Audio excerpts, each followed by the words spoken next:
Il est 13h dans les locaux de Réserve Télévision. Bonsoir à toutes et à tous et bienvenue dans ce 13h.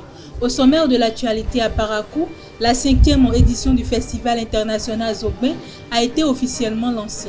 Un rendez-vous culturel placé sous le signe de l'union dans la diversité, en présence des autorités locales et d'un public enthousiaste. En Centrafrique, la candidature du président Faustin Archange Touadéra à l'élection de décembre 2025 divise. Grâce à la nouvelle constitution, il peut briguer un nouveau mandat, une décision qui suscite débat et inquiétude à Bangui. En sport, le Bénin brille au championnat d'Afrique de bras de fer sportif à Abuja en décrochant la 2e place avec un total impressionnant de 68 médailles. Une performance saluée par le staff comme fruit d'un travail acharné. Restez avec moi pour la suite.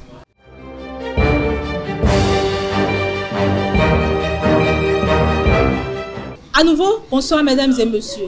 À Parakou, la 5e édition du Festival international Zogbin est officiellement lancée. L'événement qui célèbre l'union dans la diversité a démarré ce samedi sur la place Tabera en présence des autorités locales, des partenaires et des passionnés de culture. Retour sur la cérémonie avec Louis Kongbeto et Mouidino Lawan. Après la caravane d'ouverture du Festival international Zogbin, la place Tabera de Parakou accueille la 5e édition de cet événement prévu du 21 juillet au 3 août 2025. Le lancement officiel a eu lieu ce samedi en présence des autorités locales, des partenaires et des organisateurs du festival. Zogbin, flamme citoyenne et surtout un projet républicain. Le Festival international Zogbin n'est pas une simple succession d'animations. Il est un projet politique au sens le plus noble du thème. Un espace d'éducation populaire, de dialogue culturel et culturel, d'inclusion et de transformation. Danse traditionnelle, chants et spectacles de tambour ont rythmé les festivités.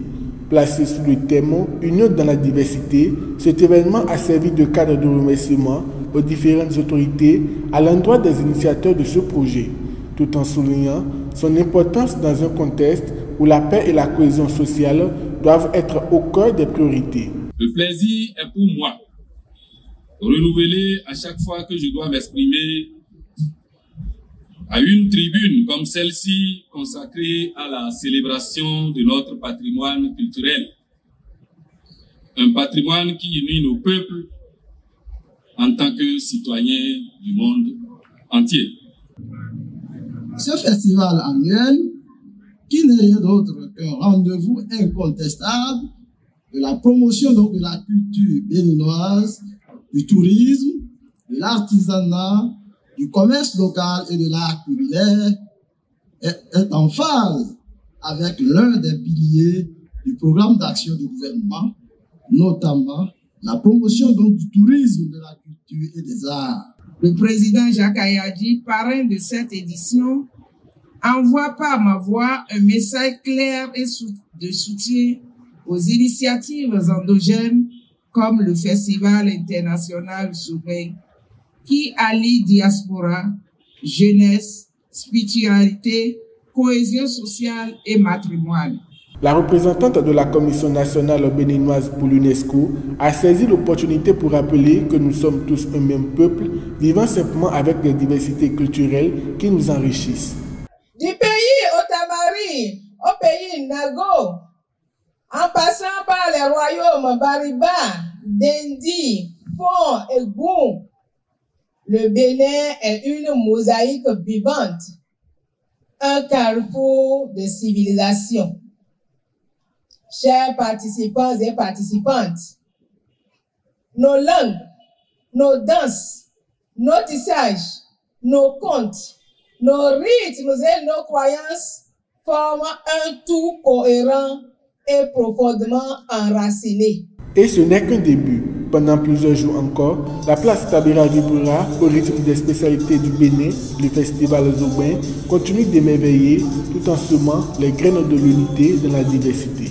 Le ministre conseiller Rachid Gbadamassi s'est rendu ce dimanche 27 juillet 2025 au domicile du premier lauréat national du baccalauréat, Tokwenou Kossi Germain, originaire de Parakou. Accueilli chaleureusement, Le ministre a salué l'excellence du jeune étudiant, soulignant son humilité, sa rigueur et sa discipline. Il lui a adressé des encouragements tout en promettant un accompagnement pour la suite de ses études. Ce geste fortement symbolique illustre l'attachement du ministre à la jeunesse béninoise et à la promotion du mérite académique. Sa Majesté Kpandé Souno, chef de terre de Kouandé, est décédé ce samedi 26 juillet 2025 à l'âge de 86 ans. Intronisé à 50 ans, il aura rayé pendant 36 ans en tant que garant de la tradition. Membre influent du Collège des sages chargé de la désignation royale, il avait participé au choix du roi actuel en 2023. Le maire de Kouandé et le conseil communal ont exprimé leurs condoléances à la population et à la cour royale. Les obsèques seront organisées selon les rites autant pour moi traditionnels. À l'international, la disqualification de Maurice Kamto à la présidentielle du 12 octobre prochain suscite une vive controverse au Cameroun. Le Conseil électoral ELECAM a rejeté sa candidature, évoquant l'existence d'un autre prétendant, Dieudonné Yega, également investi dans le Manidem. Des enregistrements audio non authentifiés devenus viraux suggèrent un possible complot pour écarter Kamto au profit du président sortant Paul Biya. Le flou entourant ces révélations fragilise la crédibilité du processus électoral alors que les principaux acteurs restent silencieux. Faustin Archange Touadéra a été officiellement investi par son parti, le mouvement Cœur Uni, pour la présidentielle de décembre 2025 grâce à la nouvelle constitution adoptée en août 2023. Une décision qui divise à Bangui. Pour certains, elle marque une volonté de s'éterniser au pouvoir. Pour d'autres, elle s'inscrit dans un nouveau cadre institutionnel. Tandis que l'opposition dénonce une dérive, des voix appellent à un dialogue inclusif afin de garantir des élections apaisées et transparentes. En sport, à Séméret, dans la commune de Waké, les filles prennent place dans l'histoire. Grâce au projet Unisport, porté par l'ambassade de France, le ministère des Sports et l'ONG Gandiano, une nouvelle arène de lutte féminine a été aménagée, accompagnée d'un lot de matériel sportif. L'objectif est de promouvoir la cohésion sociale et l'autonomisation par le sport. Suivez le reportage avec Marcel Petit. Une arène flambant neuve, du matériel sportif moderne, jeux de maillots, sifflets, boîtes pharmaceutiques, balances de poids corporels sont désormais à disposition des clubs féminins de lutte de Séméret dans la commune de Waké. Objectif, renforcer l'union et la cohésion sociale à travers le sport. Cette action s'inscrit dans la phase 2 du projet Unisport, une initiative conjointe de l'ambassade de France et du ministère des Sports du Bénin avec l'appui technique de l'ONG Gandiano. Nous sommes actuellement à Basile et à Waké dans le cadre de la mise en œuvre d'une de nos activités qui est la cérémonie de remise de kits et équipements et matériel pour les différents clubs bénéficiaires de notre projet Unisport 2. L'objectif de notre projet Unisport 2 est de favoriser l'inclusion des jeunes filles et femmes à la lutte africaine, qui est déjà une tradition dans les deux communes, mais le fait d'inclure les femmes apporte une touche de valorisation de la femme, de l'égalité entre les deux sexes. Aussi, à travers notre projet Unisport 2, nous promouvons la paix, la cohésion sociale et le vivre ensemble à travers le sport et de façon spécifique la lutte africaine. Un sentiment de joie parce que c'est un plaisir pour moi de venir constater tout cet engouement à travers la lutte africaine dans la commune de Waké, plus précisément à Séméret. Je peux déjà dire que sans me tromper, ce projet pourra connaître un succès. Je leur dirais simplement de ne pas baisser les bras, de pouvoir prendre ça comme une activité qui pourra leur donner leur gagne-pain dans le futur et de mettre du sérieux dedans. La remise a aussitôt laissé place à une démonstration de lutte dans l'arène. Une manière pour les athlètes de marquer ce tournant symbolique dans l'histoire de leur discipline à Séméret. Nous allons faire un très bon usage du matériel que nous sommes en train de recevoir. Nous allons faire tout possible pour que le maximum possible de nos sœurs, de nos filles puissent s'impliquer dans ce projet-là pour renforcer la cohésion sociale, pour renforcer le vivre ensemble dans nos communautés afin que le développement prenne. Par la grâce de Dieu, nos chefs vont ensemble avec nous, collaborer avec vous, on va vous accompagner pour que un jour, pour dire que même le premier du monde là soit à Semeré ici.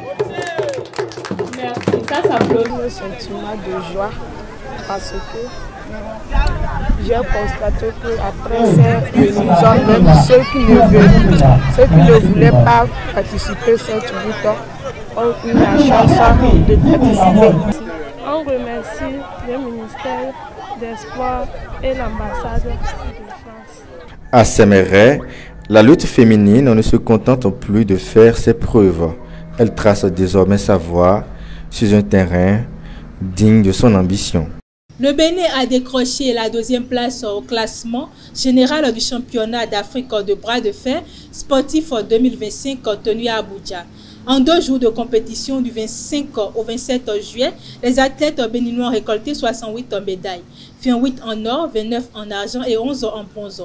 Une performance saluée qui place le Bénin juste derrière le Nigeria, pays hôte, et devant des nations comme le Mali, le Ghana ou l'Égypte. Le staff technique évoque un résultat issu d'un travail rigoureux et collectif. Et pour boucler cette édition, le Bénin entame positivement sa participation au championnat d'Afrique de karaté à Abuja avec 2 premières médailles. Ishano Adjano décroche l'argent en junior avec plus de 116 kg après une finale serrée face au Maroc, tandis que Giovanna Aditi s'impose en moins 59 kg pour offrir au pays une médaille de bronze. Ces résultats prometteurs placent la relève béninoise sous les projecteurs en attendant l'entrée en liste des seniors. Mesdames et messieurs, c'est tout pour ce 13h. Merci de m'avoir suivi. Bon appétit chez vous et à très bientôt.